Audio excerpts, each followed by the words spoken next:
بسم الله الرحمن الرحیم.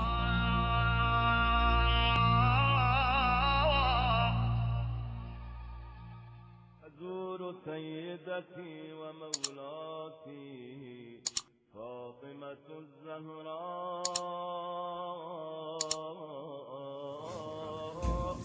سلام الله عليها نيابة عني وعن مولاي صاحب العصر والزمان الحجة بن الحسن العسكري عليه لا حول ولا قوة إلا بالله العلي العظيم.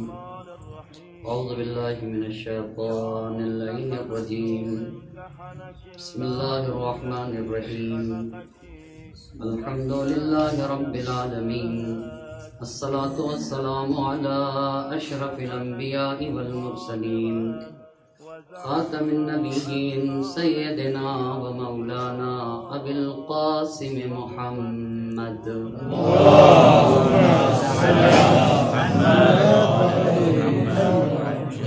وعلى أهل بيت الطيبين الطاهرين المعصومين ولعنة الله على أعدائهم أجمعين. أما بعد فقد قالت فاطمة سلام الله عليها أيها الناس اعلموا أني فاطمة. صلوات پڑھتے بعد محمد رضی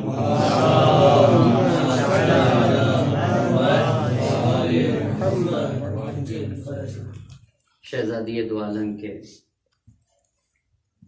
خطبہ فطر کا ایک فقرہ آپ کی خدمت میں پیش کرنے کا شرف حاصل کیا ہے، جس میں شہزادی کونین بشریت کو خطاب کر کے فرما رہی ہیں ایھا الناس اعلموا انی فاطمہ، جان لو میں فاطمہ ہوں، و ابی محمد صلی اللہ علیہ وسلم.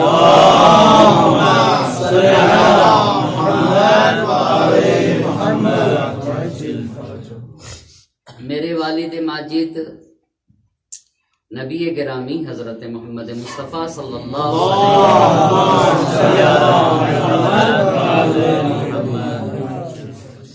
ہمارے نبی کی ولادت 17 ربیع الاول سن 1 عام الفیل ہے،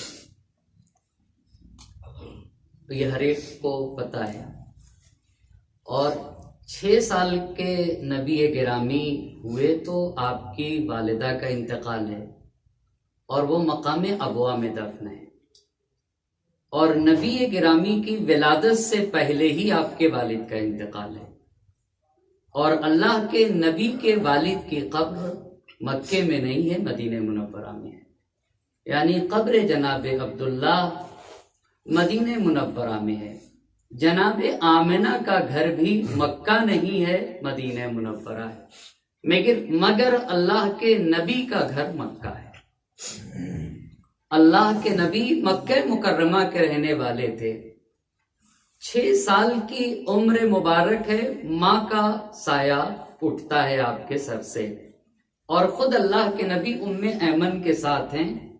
ام ایمن بھی تاریخ کی وہ خاتون ہے جو جناب عبداللہ کی کنیز ہیں، اور جناب عبداللہ کے بعد پیغمبر پاک کو جتنی چیزیں میراث میں ملی ہیں ان میں سے ایک یہی جناب ام ایمن ہے جو اللہ کے نبی کو میراث میں ملی. بہت ساری چیزیں ملی، ان میں سے ایک جناب ام ایمن ہے، بڑی عظیم خاتون ہے. شہزادی دو عالم کہہ رہے ہیں ایھا الناس اعلموا انی فاطمہ، میں فاطمہ ہوں اور میرے والد نبی گرامی ہیں. توجہ کرنے کی ضرورت ہے. اللہ کے نبی 8 سال تک جناب عبد المطلب کے ساتھ رہے جو آپ کے پہلے دادا ہیں، اور تاریخ نے یہ لکھا ہے کہ جناب عبد المطلب کی مسند خانے کعبہ کے پاس بچھتی تھی، تو جتنے بھی ان کے بیٹے ہوتے تھے ان کو حق نہیں ہوتا تھا کہ وہ مسند کے اوپر جا کے بیٹھ جائیں. لہذا وہ جب جناب عبد المطلب کی مسند ہوتی تھی تو جناب عبد المطلب یعنی رسول خدا کے جو بھی چچا ہوتے تھے سب اس مسند کے ارد گرد بیٹھتے تھے، مگر جب اللہ کے نبی جاتے تھے تو جا کر خود مسند پہ بیٹھتے تھے، اور جب نبی گرامی کے چچا میں سے کوئی ایک متعرض ہوتا تھا یعنی گویا اشارہ کرنا چاہتا تھا کہ آپ یہاں نہ بیٹھے تو جناب عبد المطلب انہیں متوجہ کراتے تھے کہ یہ کوئی معمولی انسان نہیں ہے، یہ کوئی معمولی شخصیت نہیں ہے، اور خود جناب عبد المطلب یہ اہتمام کرتے تھے تاکہ اللہ کے نبی اس مسند پہ جا کر بیٹھیں۔ 8 سال تک جناب عبد المطلب کے ساتھ رہے۔ جلدی جلدی باتیں کروں، اللہ کے نبی نے ایک بات کہی ہے کہ فاطمہ اپنے باپ کی ماں ہیں، توجہ کرنے کی ضرورت ہے۔ تو 8 سال تک جناب عبد المطلب کے سائے میں رہے۔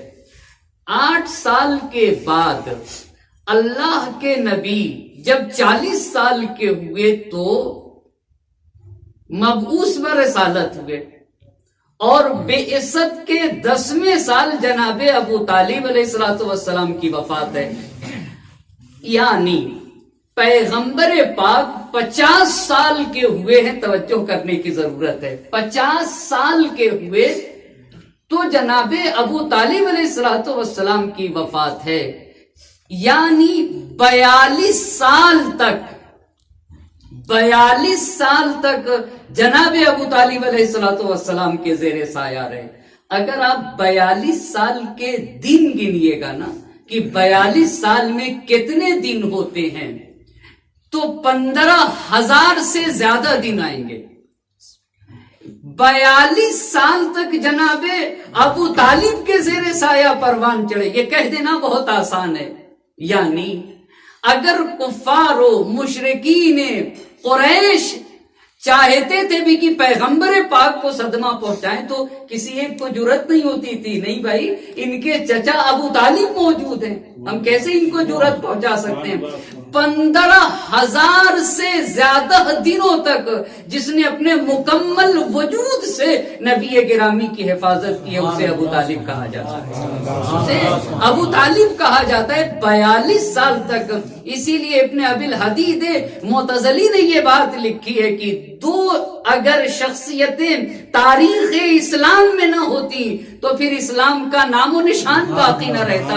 ایک نے مکہ مکرمہ میں نبی گرامی کی حفاظت کی ہے اور ایک نے مدینہ منورہ میں حفاظت کی ہے، یعنی ایک باپ اور ایک بیٹا۔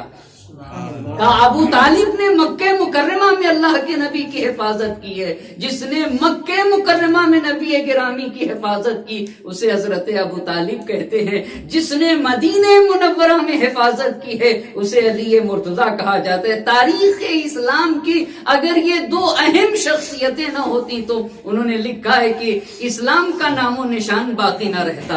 اتنی بات جب ہوئی، 8 سال سے لے کر 50 سال کی عمر تک جناب ابو طالب کے زیر سایہ پروان چڑھے۔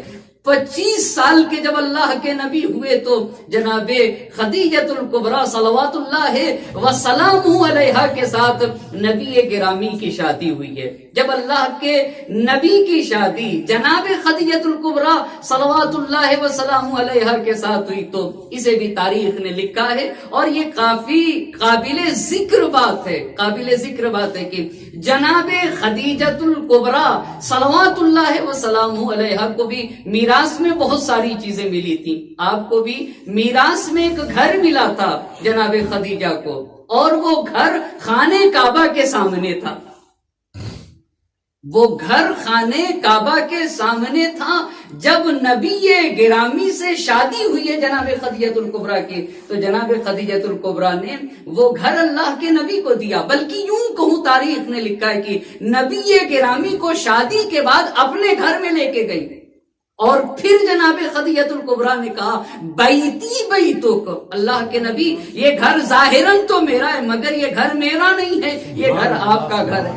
یہی وہ گھر تاریخ کا توجہ کرنے کی ضرورت ہے جو مرکز وہی ہے، جس میں قرآن کریم اترا ہے، جس میں مسلمانوں نے نماز سیکھی ہے، جس میں مسلمانوں نے دین سیکھا ہے، جس میں مسلمانوں نے قرآن پڑھنا سیکھا ہے۔ وہ کون سا گھر تھا جس میں مسلمانوں نے دین سیکھا، جس میں مسلمانوں نے قرآن سیکھا، جہاں مسلمان آ کر یہ سیکھ رہے تھے کہ الناس سواء کاسنان المشط، لوگ آپس میں ایسے برابر ہیں جیسے کنگھی کے دانت برابر ہوا کرتے ہیں۔ کس گھر میں یہ تعلیم دی جا رہی تھی؟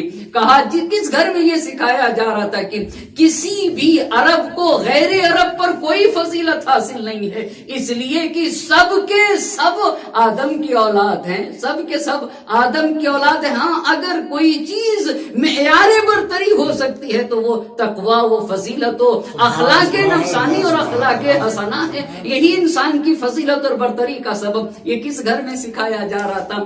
اسی گھر میں 28 سال تک اللہ کے نبی اس گھر میں رہے ہیں۔ 28 سال تک، اس لیے کہ جناب خدیجہ الکبریٰ کے ساتھ 25 سال تک رہے۔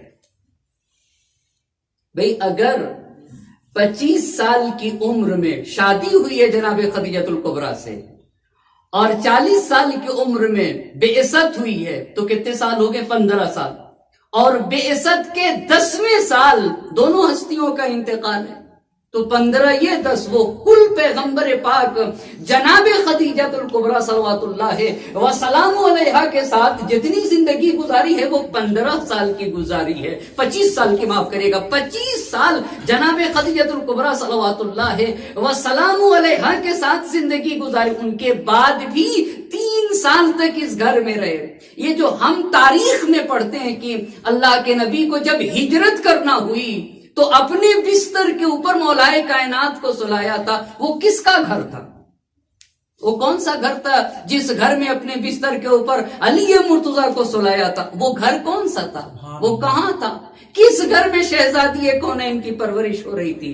کس گھر میں شہزادی کونین پیدا ہوئی ہیں؟ وہ گھر کون سا؟ وہ گھر یہی گھر تھا جو خانہ کعبہ کے سامنے تھا، جو بیت خدیجہ الکبریٰ تھا۔ اسی گھر میں علی مرتضیٰ بستر رسول پر سوئے تھے تو قرآن کریم کی آیت اتری تھی، وَمِنَ النَّاسِ مَن يَشْرِي نَفْسَهُ ابْتِغَاءَ مَرْضَاتِ اللَّهِ وَاللَّهُ رَءُوفٌ بِالْعِبَادِ۔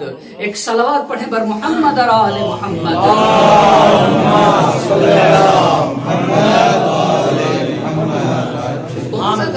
وہ یہی تو گھر تھا نا، وہ یہی گھر تھا، اسی گھر میں، جس گھر میں دین سکھایا جا رہا تھا، جس گھر میں شریعت کی تعلیم دی جا رہی تھی، جس گھر میں تمام اچھائیاں اور تمام برائیوں میں فرق بتایا جا رہا تھا، وہ بیت فاطمہ ہے۔ تو 25 سال، 10 سال معاف کریے گا، 25 سال کے ہوئے اللہ کے نبی، تو نبی گرامی کی شادی خدیجہ الکبریٰ کے ساتھ 25 سال ہو گئے، جناب خدیجہ الکبریٰ کے ساتھ رہے۔ 40 سال کے ہوئے تو کوہ ہرا پہ اللہ کے نبی تھے جب قرآن کریم اترا ہے۔ قرآن کریم اترا، تاریخ نے لکھا ہے کہ جب اللہ کے نبی پہاڑ سے اتر کر بیت خدیجہ الکبریٰ میں آئے، کوہ ہرا بھی تاریخ نے لکھا ہے کہ مکے سے 6 کلومیٹر اگر انسان مینا کی طرف جائے گا نا تو ایک پہاڑ ہے، اور وہ بھی غار ہم کہتے ہیں۔ غار تو اسے حقیقتاً کہا جاتا ہے جو زمین کی تہہ میں ہو، مگر یہ غار ہرا پہاڑ کی چوٹی پہ ہے۔ وہ بھی تاریخ نے لکھا ہے کہ اگر انسان زمین سے 1 گھنٹے تک چلے نا تو 1 گھنٹے کے پاس چلنے کے بعد ایک غار ملے گی، اور وہ بھی بس اتنی ہی ہے کہ جس میں ایک انسان جا کر نماز پڑھ سکتا، اور بس کا 1.5 میٹر لمبی ہے اور شاہراً 1 میٹر شاید چوڑی ہو، اسی کو غار ہرا کہتے ہیں۔ جب اللہ کے نبی 40 سال کے ہوئے، 40 سال کے ہوئے تو غار ہرا پر تھے جب قرآن کی آیت نازل ہوئی، بسم اللہ الرحمن الرحیم، اقرأ بسم ربک الذی خلق خلق الانسان من علق۔ اب جب اترے ہیں نا، اترے ہیں تو تاریخ نے لکھا ہے کہ جب اسی گھر میں تشریف لائے تو خدیجہ الکبریٰ صلوات اللہ وسلامہ علیہا کا کہنا ہے کہ میرا پورا گھر نورانی ہو گیا، میرا مکمل گھر منور ہو گیا۔ اسی لیے اب چند باتیں آپ سے بتانا چاہوں گا اور آپ کی خدمت میں عرض کرنا چاہوں گا۔ یہ تو بعثت ہے اللہ کے نبی کی، اس کا مطلب یہ ہوتا ہے کہ وہ گھر جس گھر میں شہزادی پیدا ہونے جا رہی ہے نا اور پیدا ہونے والی ہیں، وہ بیت خدیجہ الکبریٰ ہے، خانہ کعبہ کے پاس ہے۔ دنیا کے گھروں میں سب سے پہلا گھر جس میں قرآن اترا ہے نا، وہ یہی گھر ہے۔ آپ بتائیں کوئی اگر اور گھر ہو تو پوری دنیا میں سب سے پہلے کس گھر میں صدائے اللہ اکبر بلند ہوئی؟ جس گھر میں اللہ اکبر کی سب سے پہلے آواز بلند ہوئی وہ یہی گھر ہے۔ اسی لیے علماء نے لکھا ہے کہ شہزادی کونین کی شخصیت کو اگر جاننا ہے نا، اگر جاننا ہے تو ایسے سمجھنا ہوگا 25 سال تک جناب خدیجۃ الکبریٰ صلوات اللہ وسلام علیہ پیغمبر پاک کی حمایت کرتی تھی۔ گھر کے اندر جو اللہ کے نبی کی مونس و مددگار بنی ہیں وہ خدیجۃ الکبریٰ ہیں، وہ 25 سال تک، اور ادھر 42 سال تک جناب ابو طالب باہر حامی و مددگار تھے، یعنی کسی کی جرت نہیں ہوتی تھی کہ باہر صدمہ پہنچا دے۔ مگر بعثت کے 10ویں سال جناب ابو طالب کا بھی انتقال ہو جاتا ہے اور جناب خدیجۃ الکبریٰ صلوات اللہ علیہ وسلام علیہ کی بھی وفات ہو جاتی ہے۔ اب پیغمبر کے پاس کون ہے؟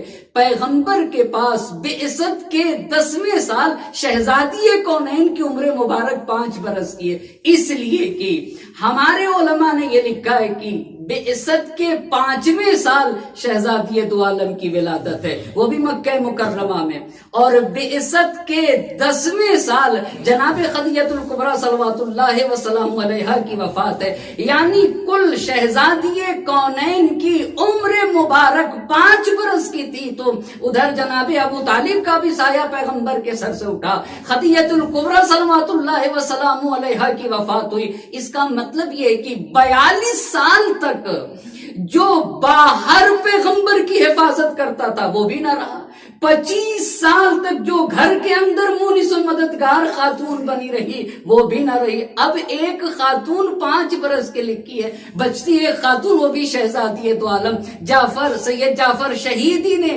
اس بات کو لکھا ہے کہ اب یہ 5 برس کی عمر میں فاطمہ نہ تھی، بلکہ جو اپنے باپ کے لیے ابو طالب اور خدیجہ کے بعد جو ابو طالب بنی ہے اسے فاطمہ کہا جاتا ہے، جو خدیجہ بنی اسے فاطمہ کہا جاتا ہے، جس نے عبداللہ کا کردار ادا کیا اسے فاطمہ کہتے ہیں، جو نبی گرامی کے لیے عبد المطلب بنی ہے نا اسے فاطمہ کہتے ہیں۔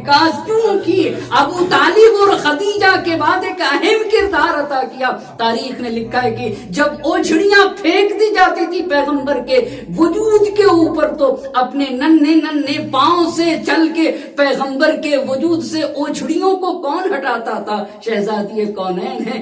جب کوڑے گندگی نبی گرامی کے سر اقدس پہ پھینکا جاتا تھا تو کون آ کر اپنے ننھے ہاتھوں سے پیغمبر پاک کے وجود سے گندگیوں کو کون دور کرتا تھا؟ وہ 5 سال کی ایک بیٹی۔ اسی لیے شاید آپ نے اپنی کتاب میں لکھا ہے کہ شاید اسی وجہ سے اللہ کے نبی نے یہ کہا، چونکہ نبی کے لیے ابو طالب اور خدیجہ کے بعد خدیجہ بن گئی فاطمہ، ابو طالب بن گئی فاطمہ، عبد المطلب بن گئی فاطمہ، عبداللہ کا کردار ادا کیا ہے فاطمہ نے۔ شاید اسی لیے اللہ کے نبی نے کہا، اے لوگو، فاطمہ کسی معمولی شخصیت کا نام نہیں ہے، فاطمہ اپنے باپ کی ماں ہے۔ ایک صلوات پڑھتے بار محمد اور آل محمد۔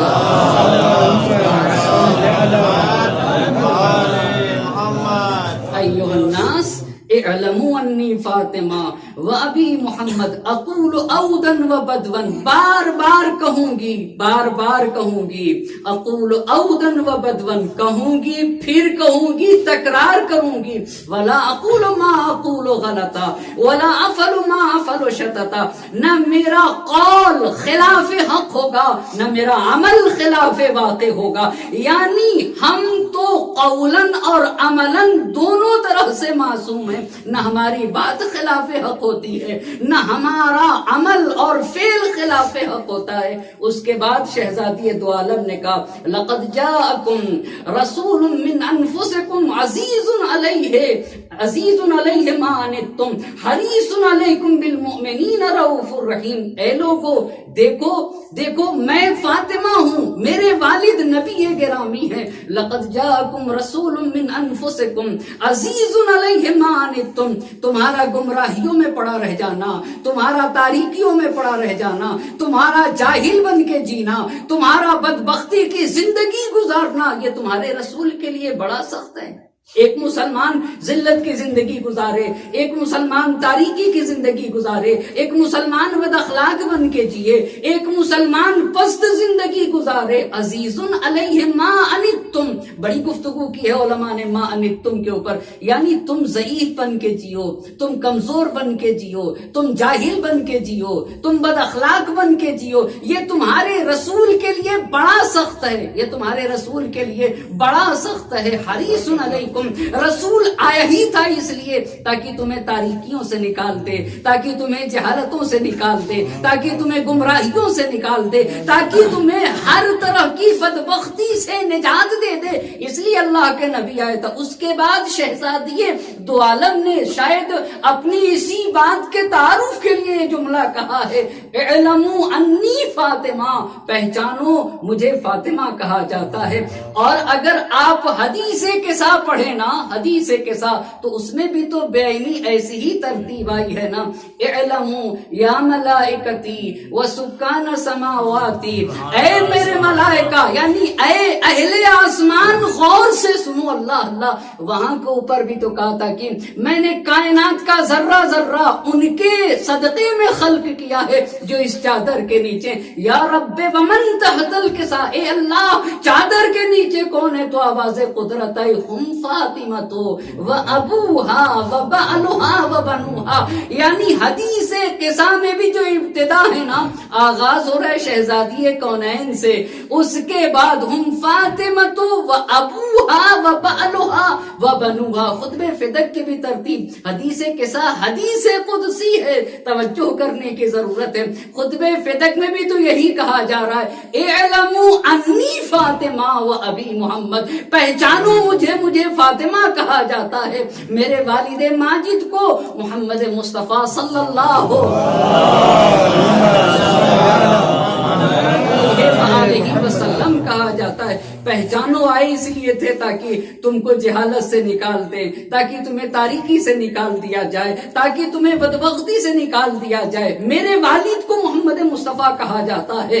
سوال یہ ہے کہ نبی گرامی کی ذات گرامی کیسی ہے؟ توجہ کریے گا تاکہ پہچان سکے دنیا شہزادی کونین کو۔ اللہ کے نبی نے سلمان کو خطاب کر کے یہ ارشاد فرمایا ہے یا سلمان من احبا فاطمہ ابنتی فہو معی فی الجنہ، اے سلمان جو میری بیٹی فاطمہ سے محبت کرے گا وہ بہشت میں میرے ساتھ رہے گا، ومن ابغضھا فہو فی النار، اور جو بھی میری بیٹی فاطمہ سے نفرت کرے گا نا اس کا ٹھکانہ جہنم ہے۔ اس کے بعد اللہ کے نبی نے یہ فرمایا ہے یا سلمان حب فاطمہ ینفع فی مئۃ من المواطن، 100 جگہوں پہ فاطمہ کی محبت تمہیں کام آئے گی، فائدہ پہنچائے گی۔ ایسر تلک المواطن الموت والقبر والحشر والصراط، کا 100 جگہ پہ حب فاطمہ تمہیں فائدہ پہنچائے گی، جس میں سے سب سے آسان مرحلہ جو اللہ کے نبی نے فرمایا ہے وہ موت کا فرمایا ہے، وہ قبر کا فرمایا ہے، وہ حشر اور پل صراط کا فرمایا ہے۔ اب میں کہنا چاہوں گا پہچانو مجھے فاطمہ کہتے، میرے والد کو نبی گرامی کہتے، تو نبی کسے کہا جاتا ہے؟ جس ذات گرامی میں سارے انبیاء ما سبق کے تمام صفات حسنہ جمع ہو جائے نا اسے نبی گرامی کہا جاتا ہے، یعنی تمام اخلاق حسنے انبیاء ما سبق جس ذات میں جمع ہوتے ہیں نا اسے نبی گرامی کہا جاتا ہے۔ اور ایسے نبی کی بیٹی کو فاطمہ کہا جاتا ہے۔ دوسرے لفظوں میں یوں کہہ دوں، جس ذات گرامی میں وراثتاً 1,24,000 انبیاء کرام کے صفات حسنہ جمع ہو جائے نا، اسے شہزادی کونین کہا جاتا ہے، اسے شہزادی کونین کہا جاتا ہے۔ اعلموا انی فاطمہ، اشارہ ہے اس بات کی طرف کی دیکھے دنیا پہچانے انسان کے شخصیت میں وراثت کا بہت بڑا کردار ہوتا ہے۔ اخلاق و صفات ماں باپ سے منتقل ہوتے ہیں ان کے اولاد کی طرف، اسی لیے فوراً بعد کے جملے میں کہا فَإِن تَعْزُوهُ وَتَعْرِفُوهُ تَجِدُوهُ أَبِيدُونَ نِسَائِكُمْ، تم دنیا کے نسب پڑھ ڈالو نا، سارے لوگوں کے نسب کی چھان بین کرو اور میرے نسب کی بھی چھان بین کرو، میرے والد ماجد کے بھی نسب کو پڑھ لو۔ اگر پورے دنیا کے لوگوں کے نسب کی چھان بین کرو گے نا تو تجدوہ ابیدون نسائکم، تو محمد مصطفیٰ تمہاری عورتوں کے باپ نہ ملیں گے مجھ فاطمہ کے پدر گرامی کے، تمہاری عورتوں کے باپ نہ ملیں گے، وہ میرے والد ماجد ہیں۔ یعنی تمام صفات حسنہ، تمام اخلاق حسنہ، کیسے کیسے اللہ کے نبی کے صفات بیان کیے۔ فَبِمَا رَحْمَةٍ مِّنَ اللَّهِ لِنتَ لَهُمْ وَلَوْ كُنْتَ فَظًّا غَلِيظَ الْقَلْبِ لَانفَضُّوا مِنْ حَوْلِكَ، میرا نبی پیکر رحمت نبی ہے، جو بشریت سے محبت کرتا ہے، جو انسانیت سے پیار کرتا ہے، جو کائنات کے ذرہ ذرہ کے لیے رحمت بن کر آیا ہے۔ ہم نے تو وَمَا أَرْسَلْنَاكَ إِلَّا رَحْمَةً لِّلْعَالَمِينَ وَلَوْ كُنْتَ فَظًّا غَلِيظَ الْقَلْبِ لَانفَضُّوا مِنْ حَوْلِكَ، جو پیکر رحمت نبی ہے اسے نبی گرامی کہا جاتا ہے، جس کے اخلاق کو قرآن کریم نے عظیم کی لفظ سے یاد فرمایا ہے اسے نبی گرامی کہتے ہیں۔ توجہ کریے گا، آیا سائل آنے کے بعد میرے مولا سے کہتا ہے کہ نبی گرامی کے اخلاق کی توصیف کریے، نبی گرامی کے اخلاق کی توصیف کریے، تو مولا کائنات نے کہا کہ تم دنیا کی توصیف کرو تو میں نبی گرامی کے اخلاق کی توصیف کر دوں گا۔ کس باپ کی بیٹی ہے شہزادی کونین؟ آنے والے نے مولا سے پوچھا کہ مجھے نبی گرامی کے اخلاق کی توصیف کریے، آپ بتائیے۔ تو مولا نے کہا کہ تم دنیا کی توصیف کرو، تو وہ کہتا ہے میں دنیا کی توصیف نہیں کر سکتا، اتنی بڑی دنیا کی میں کیسے بیان کروں؟ تو مولا نے کہا کہ تم دنیا کی توصیف نہیں کر سکتے اور مجھ سے کہتے ہو کہ میں نبی گرامی کے اخلاق کی توصیف کروں۔ پھر قرآن کی ایک آیت پڑھی، کہا اللہ نے دنیا کو قلیل کے لفظ سے تعبیر کیا ہے، قل متاع الدنیا قلیل۔ توجہ کریے گا، اے میرے حبیب لوگوں سے کہہ دیجئے کہ متاع دنیا قلیل ہے، مگر میرے حبیب کے اخلاق کو قرآن نے کہا انک لعلی خلق عظیم، اے میرے نبی آپ خلق عظیم پر فائز ہیں۔ تو جب تم قلیل کی توصیف نہیں کر سکتے ہو تو مجھ سے عظیم کی توصیف مانگتے ہو۔ ایک صلوات پڑھتے پر محمد اور آل محمد۔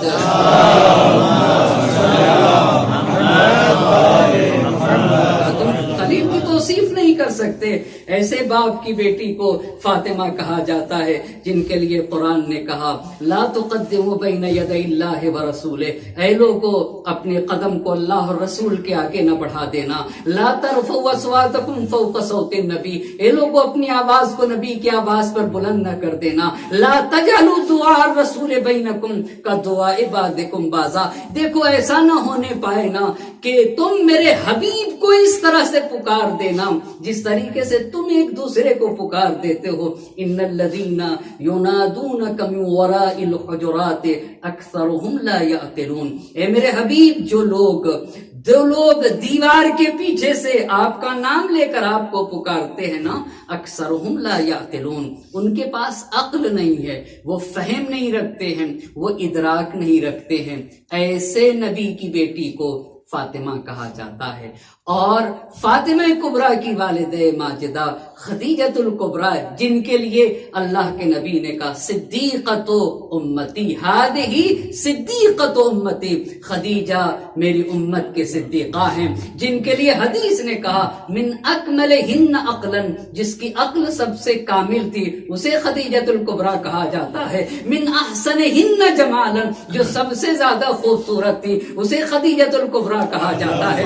زمانے جاہلیت میں جسے طاہرہ کہا جاتا تھا اسے خدیجۃ الکبریٰ کہا جاتا ہے.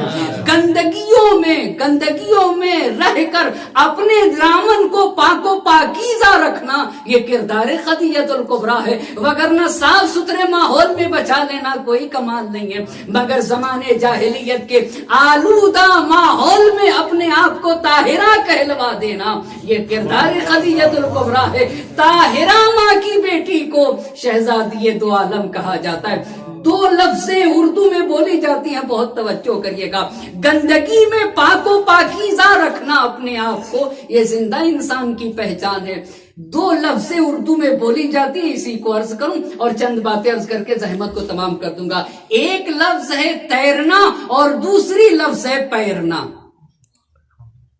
ایک ہے تیرنا اور دوسرا ہے پیرنا. توجہ کریے گا، بہت فرق ہے، بہت فرق ہے. تیرنا اور پیرنا، تیرنا اور پیرنا. اب انصاف سے بتائیے گا، اگر دریا ہے یعنی کوئی بھی دریا ہو، سمندر ہو، نہر ہو، جب اس میں پانی بہتا ہے نا تو ایک مردے کو ڈال دیجئے، مردے کو آپ ڈال دیجئے پانی کے اندر. آپ انصاف سے بتائیے جدھر کا بہاؤ ہوگا ادھر بہے گا یا نہیں؟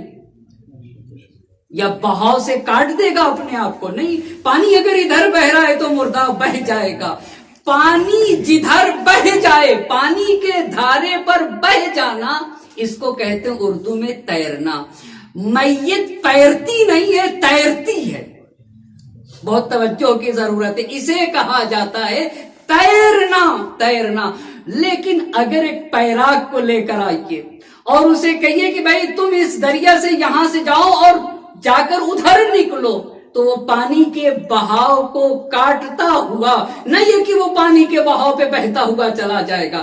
اگر پانی کے بہاؤ کو کاٹتا ہوا آگے بڑھے تو اسے اردو میں کہا جاتا ہے پیرنا. اب توجہ کریے گا، اس کا مطلب یہ ہوا کہ میت تیرتی ہے مگر زندہ انسان کیا کرتا ہے؟ پیرتا ہے. زمانے کے ماحول میں، فضا میں جو لوگ ڈھل جاتے ہیں نا غلط رسم و رسومات میں، وہ زندہ لوگ نہیں رہا کرتے ہیں، انہیں مردہ کہا جاتا ہے. مگر غلط رسم و رواج کے خلاف جو اٹھتے ہیں نا، وہ غلط رسم و رواج کے خلاف اٹھتے نہیں ہیں، اٹھ کر اپنے زندہ ہونے کا پیغام دیا کرتے ہیں اور اپنی زندگی کا ثبوت پیش کرتے ہیں. توجہ کرتے جائیے گا. خدیجۃ الکبریٰ صلوات اللہ وسلامہ علیہ نے زمانے جاہلیت میں اپنے آپ کو طاہرہ کہلوا دیا. یعنی یہ طاہرہ نہیں کہا ہے، حقیقی زندگی کا ثبوت پیش کیا ہے. ایک صلوات پڑھتے بر محمد اور آل محمد.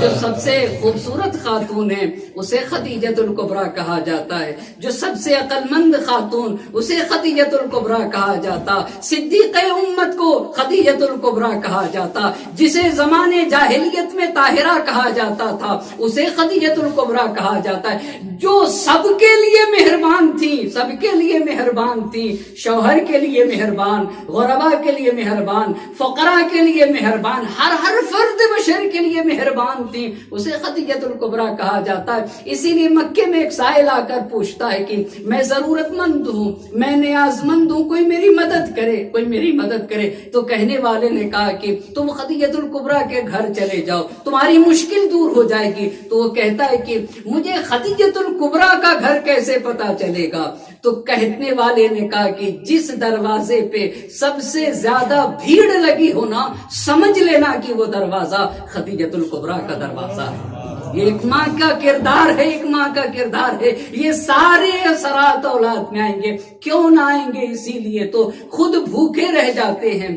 یوسرون ذل حاجہ، دوسروں کو اپنے اوپر مقدم کر دیتے ہیں. یطعمون الطعام علی حبہ مسکینا و یتیما و اسیرا. اور پھر کہتے ہیں انما نطعمکم لوجہ اللہ لا نرید منکم جزاء ولا شکورا. ہم تو نہ تم سے بدلہ چاہتے ہیں اور نہ ہی تم سے کسی شکر شکریہ کی توقع رکھتے ہیں۔ اسی بات کو شہزادی دو عالم نے کہا، اے لوگوں پہچانو، جانو مجھے فاطمہ کہا جاتا ہے اور میرے والد ماجد کو نبی گرامی کہا جاتا ہے۔ بڑا گہرا رشتہ ہے اللہ کے نبی اور شہزادی دو عالم کے حوالے سے ایک روایت اور ربط مصائب دے کر آپ کی زحمت کو تمام کروں گا۔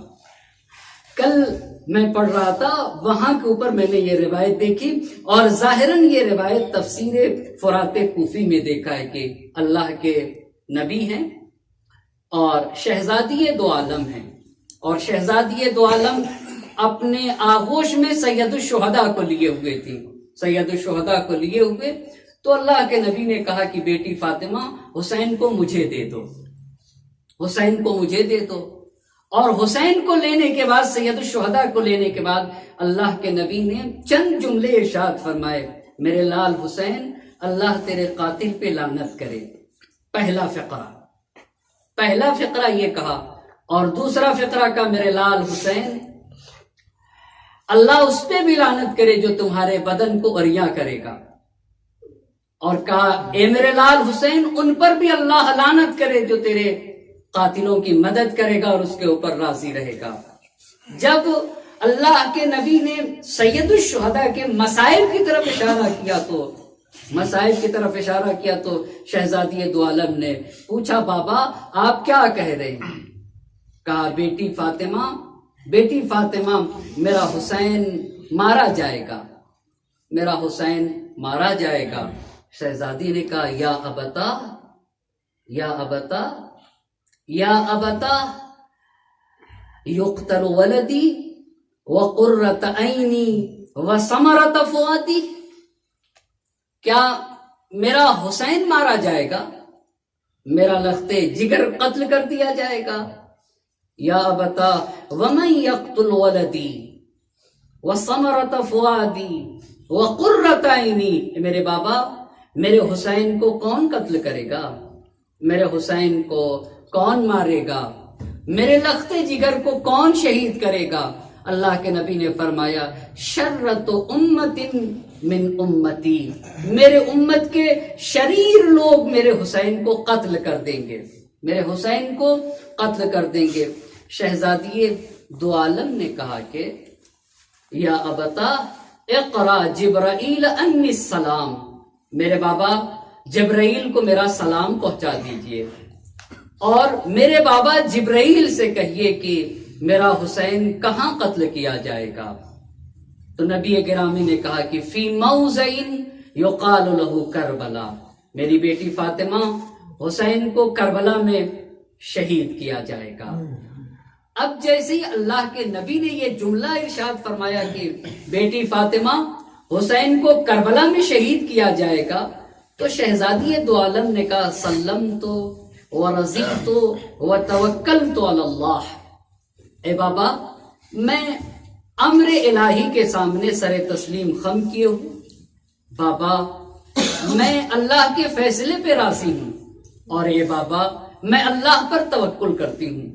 اور دوسری روایت نے بیان کیا کہ شہزادی دو عالم ہیں اور امام حسین علیہ السلام شہزادی دو عالم کے شکم میں، اور نبی گرامی نے شہزادی دو عالم سے یہ کہا کہ فاطمہ میرا حسین یہ پیدا ہونے والا بچہ قتل کر دیا جائے گا۔ تو روایت کے الفاظ ہیں کہ شہزادی دو عالم نے کہا لیس فیہ حاجہ، بابا اگر یہ بچہ قتل کر دیا جائے گا تو اس بچے کی مجھے کوئی ضرورت نہیں ہے۔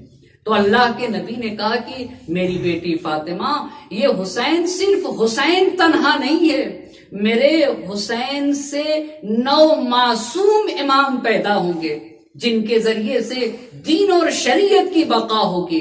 جب نبی گرامی نے یہ جملہ کہا کہ بیٹی فاطمہ حسین سے 9 معصوم بچے پیدا ہوں گے جن کے ذریعے سے دین اور شریعت کی بقا ہوگی، تو تاریخ نے لکھا ہے کہ شہزادی نے کہا رضیت عن اللہ عز وجل، بابا اگر ایسا ہے کہ اس پیدا ہونے والے بچے سے 9 معصوم امام پیدا ہوں گے جن کے ذریعے سے دین اور شریعت کی بقا ہوگی، تو بابا میں راضی ہوں اللہ سبحانہ تعالیٰ کے فیصلے پر، اب یہی سے ایک بات اور زحمت کو تمام کر دوں گا، مصائب پڑھ کر شہزادی دو عالم کے ان دو جملوں کو اگر ایک جگہ رکھا جائے تو یہ نتیجہ نکلتا ہے، جب تک صرف حسین کی بات تھی شہزادی دو عالم نے کہا اگر میرا حسین میرا فرزند دنیا سے چلا جائے گا تو پھر ایسے بچے کو پیدا ہونے کی ضرورت کیا ہے، مگر جہاں دین کی بات آ گئی، جہاں حفظ شریعت کی بات آ گئی، وہاں کے اوپر شہزادی دو عالم نے کہا ہے کہ اے میرے بابا اگر دین کی بقا کا مسئلہ ہے تو میں ہر مشکل کو برداشت کرنے کے لیے تیار ہوں، بس عزیزان محترم بابا میں اپنا حسین دے دوں گی راہ دین میں، بابا میں خود قربانی پیش کر دوں گی تاکہ اللہ کا دین بچ جائے، بس عزیزان محترم یہی تو ہوا تاریخ میں۔ نبی گرامی کا وقت آخر تھا، نبی کی بیٹی سراہنے بیٹھی ہوئی تھی اور بابا کے مصیبت پہ آنسو بہا رہی تھی اور کوئی دروازہ کھٹکھٹا رہا تھا۔ شہزادی دو عالم نے کہا اے آنے والے میرے بابا کی حالت غیر ہے، کسی اور وقت چلے آنا، کسی اور وقت چلے آنا۔ پھر دیکھا اس نے دروازہ کھٹکھٹا دیا، شہزادی دو عالم کی آنکھوں سے نکلتے ہوئے آنسو نبی گرامی کے رخسار پہ پڑ گئے۔ میری بیٹی فاطمہ رونے کا سبب کیا ہے؟ بابا نہیں معلوم کون ہے، بار بار دروازہ کھٹکھٹاتا ہے، میں کہتی ہوں چلا جا مگر دروازہ کھٹکھٹا رہا ہے۔ نبی گرامی نے کہا میری لال فاطمہ یہ تمہارے دروازے کا شرف ہے، ارے فرشتہ بھی بغیر تمہاری اجازت کے نہیں آتا، اجرکم اللہ، یہ بیت فاطمہ کا شرف تھا جہاں فرشتہ بغیر اجازت کے نہیں آتا، مگر ہائے دشمنان دین اسی دروازے پہ آگ و لکڑیاں لا کے جمع کر دی گئی، فاطمہ کے گھر کو جلا دیا گیا، اجرکم اللہ، اللہ کسی غم میں نہ رلائے سوائے غم محمد و آل محمد کے۔ نبی گرامی کے لیے محدث دہلوی نے لکھا ہے نا، اللہ کے نبی جب دنیا سے رخصت ہو گئے لوگوں نے مدینہ چھوڑ دیا، جنگلوں میں چلے گئے، بلال مدینہ چھوڑ کے شام چلے گئے، اور جب کچھ دن گزرا تو نبی گرامی بلال کے خواب میں آ کے کہہ رہے تھے اے بلال ارے کیا ہم نہ رہے تو تم بھی مدینہ چھوڑ کے چلے جاؤ گے؟ بلال نے سامان سفر تیار کیا، اہل مدینہ کو پتا چلا ارے رسول کا مؤذن بلال آ رہا ہے، اہل مدینہ کے باہر جمع ہو گئے، مگر بلال مدینہ میں پہنچ گئے، کیا دیکھا حسن حسین مدینے کی گلی میں، ایک مرتبہ حسن حسین کو اپنے دوش پہ بیٹھا لیا، کسی نے کہا اے بلال حسن حسین کو ہمیں دے دیجئے، بلال نے کہا نہیں یہ راکب دوش پیغمبر ہے، بلال در فاطمہ پہ پہنچ گئے، السلام علیکم یا فاطمہ، اے رسول کی بیٹی فاطمہ آپ پر بلال کا سلام ہو۔ جیسے ہی بلال نے سلام کیا شہزادی نے کہا بلال ارے مجھے اذان سنے زمانہ ہو گیا، اے بلال جاؤ اذان دے دو۔ بلال نے کہا شہزادی میں نے قسم کھا رکھا ہے نبی کے بعد کسی کے لیے اذان نہ دوں گا۔ شہزادی نے کہا بلال ارے تجھے حق فاطمہ کا واسطہ۔ جیسے ہی بلال نے یہ جملہ سنا عارف حق فاطمہ بلال ایک مرتبہ مازن پہ پہنچ گیا، اللہ اکبر کی آواز بلند کی، فاطمہ کو بابا کا زمانہ یاد آ گیا، ایک مرتبہ بیان کرنے لگی بابا اٹھیے نماز کو چلیے، بابا بلال اذان دے رہے ہیں۔ ارے جیسے ہی اشہد ان محمد رسول اللہ کا شہزادی کی حالت غیر ہونے لگی، کنیز خدا دوڑی دوڑی آگے بڑھی، اے بلال ارے اذان کو روک لو، شہزادی کی حالت غیر ہو رہی ہے۔ میں ہاتھوں کو جوڑ کے شہزادی کی بارگاہ میں کہوں گا، شہزادی ارے آپ نے اپنے بابا کا نام بڑے احترام سے سنا تھا، مگر آپ اپنے بابا کا نام سن کے برداشت نہ کر سکی، مگر ہائے رے کربلا میں سکینہ بابا کو پکارتی تھی، ظالم تماچے مارتا تھا، اسی لیے جب لاش حسین پہ پہنچی سکینہ کٹے ہوئے گلے کا بوسہ دے رہی تھی، اور جب سکینہ بیان کر رہی تھی تو ایک ملکوتی آواز آ رہی تھی، اے میری لال سکینہ، زندان شام سے چھوٹ کے جب مدینہ جانا، ہمارے چاہنے والوں کو سلام کہنا، اور کہہ دینا جب ٹھنڈا پانی پیئیں ہماری پیاس کو یاد کرنا، اور کوئی مصیبت آن پڑے تو ہمارا تذکرہ کر دیں۔ فضا میں کحرام تھا واہ حسینہ واہ مظلومہ، وَالسَّيَعْلَمُ الَّذِينَ ظَلَمُوا أَيَّ مُنقَلَبٍ ينقلبون إِنَّا لِلَّهِ وَإِنَّا إِلَيْهِ راجعون۔ الہی بحق الزہرا وابیہا وبعلہا وبنیہا والسر المستودع فیہا تسمرتبا، بسمک یا اللہ یا اللہ یا اللہ یا اللہ یا اللہ یا اللہ یا اللہ یا اللہ یا اللہ یا اللہ۔ خدا تجھے واسطہ ہے محمد اور آل محمد کا ہماری اس مختصر سی عبادت کو اپنی بارگاہ میں قبول فرما، ہمارے ان معصوموں کو مال زہرا میں جگہ عنایت فرما، پاک پروردگارہ حاضر مجلس کی تمام حاجات شرعیہ کو پورا فرما، ہمیں جو بھی جن مشکلات میں گرفتار ہیں ان کی مشکلات کو برطرف فرما، پاک پروردگارہ دنیا میں جہاں کہیں بھی مظلومین ہے، پاک پروردگارہ مظلومین کو ظالموں کے شر سے محفوظ رکھ، معبود تجھے واسطہ ہے محمد اور آل محمد کا اس وبا کا پوری دنیا سے خاتمہ فرما دے، پاک پروردگار ہم میں سے جن کے والدین کا سایہ ہمارے سروں سے اٹھ چکا ہے، معبود ان کے گناہان صغیرہ و کبیرہ کی مغفرت فرما، ہم میں سے جن کے والدین کا سایہ ہمارے سروں پہ باقی ہے صحت و سلامتی کے ساتھ تو لہم مرحمت فرما، پاک پروردگار پرچم اسلام کو سر بلند فرما، پرچم کفر و نفاق کو سر نگوں فرما، معبود وقت کے امام کو ہم سے راضی و خوشنود فرما، ان کے ظہور میں تعجیل فرما، اور ہمیں ان کے آبان و حساب میں شمار فرما، ربنا تقبل منا انک انت السمیع